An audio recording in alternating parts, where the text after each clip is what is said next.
screencast, I'm going to create a kind of funky looking text effect. And what we'll do first is start with the text tool, click here and type a word. Anything is good. We'll hit F1 to select it and enlarge that. Funkalicious. Okay. And now I want to change the font, so I'll bring up the font dialog. And what I'm going to do is actually change the font first to this one. It's called, I believe, Bake Muck Headline. Probably butchered that pronunciation, but anyways, I selected it here. It's a nice chunky text. Hit apply, close. Now I've got that thicker text. I can enlarge it here so you can see it a bit better.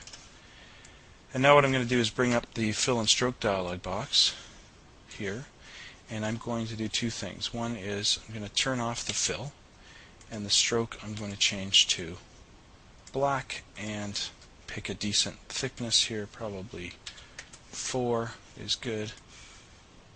And there I have my text. Now what I'm going to do is select that text, and I'm going to create a duplicate by hitting Control D. Now there's 2 of them here. I'm going to just click once and select one, the upper one, and I'm going to convert it to a path. So what I'll do is go Path, Object to Path. Now if I double click that, I can tell it's a path because it shows all the nodes. So when it's showing all the nodes like this, I'm going to go up to the menu and use Path, Dynamic Offset. What that does is leave one node here. I'm going to grab that node holding the Control key, and I'm going to drag it vertically up just a bit, and you can see it once I let go of the mouse button, it creates this outline around that text. Okay, and the object that it's created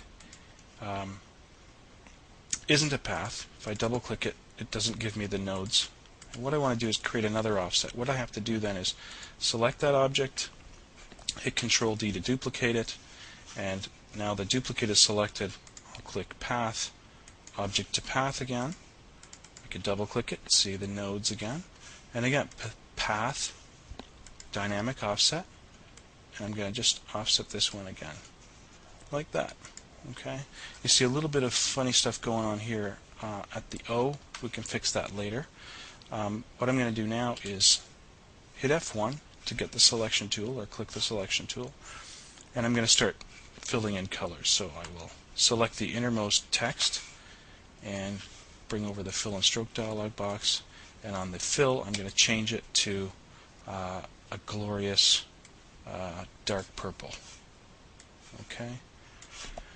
Next I'm going to select the next outline out. Again, bring in the fill and stroke dialog box, change it to a solid. You'll see it covers over the original because it's above it. We'll send it behind in a second. We'll just pick another color here, maybe a kind of sickly greenish blue, and that's probably good. And then I'm going to select, actually make sure it's selected, I'm going to hit page down, and you'll see we've sent it behind the purple text. Now we'll select the outer one. Again, I'm going to change the fill to bright orange, and once it's selected, page down twice to send it to the back. So there I have my Funkalicious text. Now you can see some of those artifacts are gone.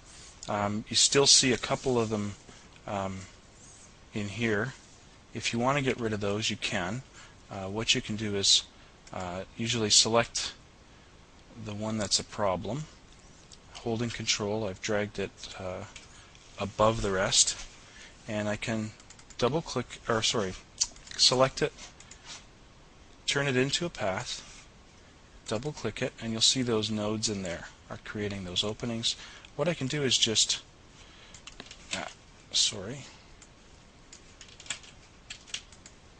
let's try this again. Let's make that a path, double click it, and we'll window those nodes and hit delete. And you'll see it fills in solid.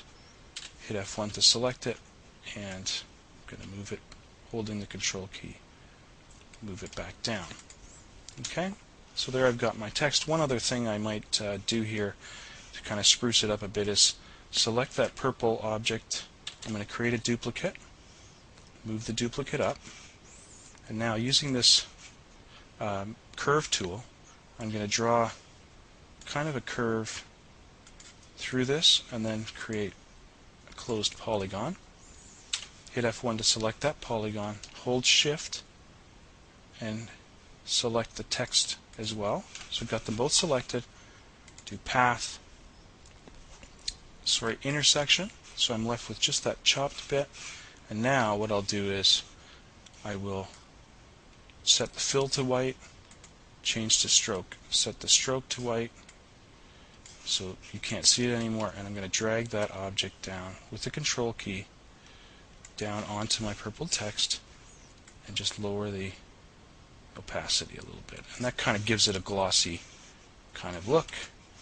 And there we have our Funkalicious text. You can do other things. You know, the good thing about Inkscape is you can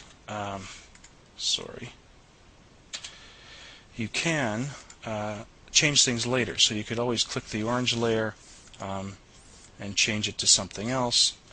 If you had the fill set, of course, you can change it to whatever colors you want. You can change the stroke of each object to whatever you want and make the changes that way. So that's it. Not terribly useful, but something you see once in a while. Might be fun if you're trying to do a logo or spruce up your website. Hopefully you